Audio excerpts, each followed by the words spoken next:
Hi నమస్తే, welcome to my channel Nagendra Vepuri. మనం success secrets గురించి మాట్లాడుకుంటూ ఉన్నాం. అంటే లైఫ్లో ఏదైనా గొప్పగా సక్సెస్ సాధించి ఆనందంగా జీవించడం కోసమే మన లక్ష్యం కదా. అయితే మనం సక్సెస్ అంటే మనం జాబ్స్ ఏదైనా ఒక మంచి జాబ్ సంపాదించడం కూడా సక్సెస్సే కదా.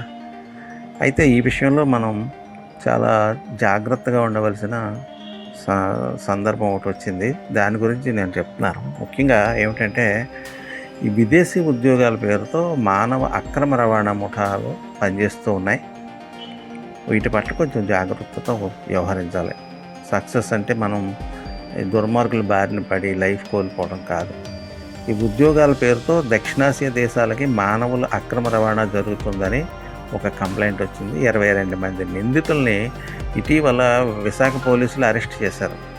85 మంది అమాయకులను స్వదేశానికి సురక్షితంగా రప్పించామని విశాఖ కమిషనర్ ఆఫ్ పోలీస్ చెప్పడం జరిగింది. సో ఈ విషయం గురించి ప్రతి ఒక్కరు తెలుసుకోవాలి.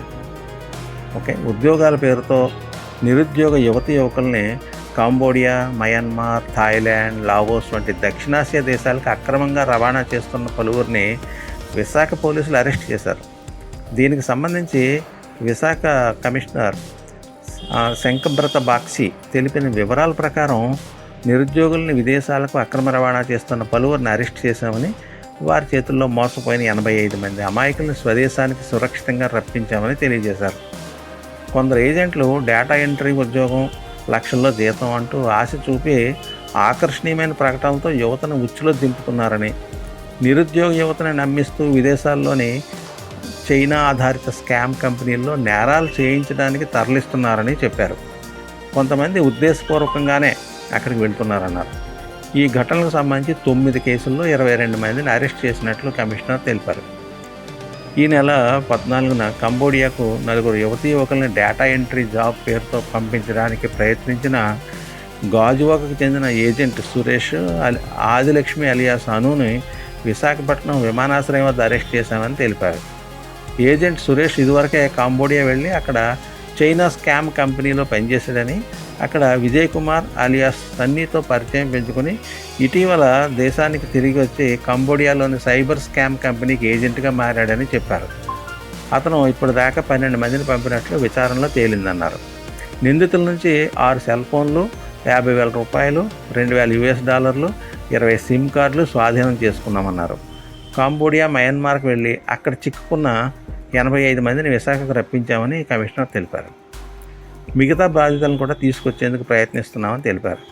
ఇప్పటి వరకు ఉత్తరాంధ్ర నుంచి విజిటింగ్ వీసాలపై కాంబోడియా, మయన్మార్ వెళ్ళిన వారు దాదాపు 500 మంది వరకు ఉన్నారని తెలియజేశారు. నిబంధనలకు విరుద్ధంగా ఎవరైనా రిక్రూట్మెంట్ ఏజెంట్లు, కన్సల్టెన్సీల పేరుతో ప్రజలను మోసం చేస్తే ఇమిగ్రేషన్ యాక్ట్ 1983 ప్రకారం కఠిన చర్యలు తీసుకుంటామని హెచ్చరించారు.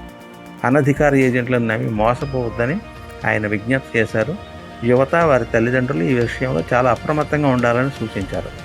విదేశీ ఉద్యోగాల పేరుతో ఎవరైనా అధిక మొత్తంలో డబ్బు డిమాండ్ చేసినా లేక అనుమానం వచ్చినా విశాఖ కమిషనర్ ప్రత్యేక నెంబరు 799-509-5799, మళ్ళీ చెప్తున్నాను, 799-509-5799కి లేదా 1930కి ఫోన్ ద్వారా ఫిర్యాదు చేయాలని కమిషనర్ విజ్ఞప్తి చేస్తున్నారు.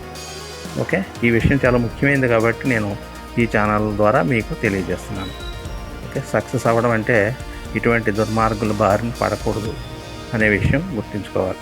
ఇది మీకు నచ్చినట్లయితే నా ఛానల్కి సబ్స్క్రైబ్ చేయండి, దీన్ని లైక్ చేసి కామెంట్ చేసి మీ ఫ్రెండ్స్కి షేర్ చేయండి. ఇలాంటివి మరికొన్ని అలర్ట్ చేసే వీడియోలు నా నుంచి రావడానికి మీరు ప్రోత్సహించండి. ధన్యవాదాలతో నాగేంద్ర వేపూరి.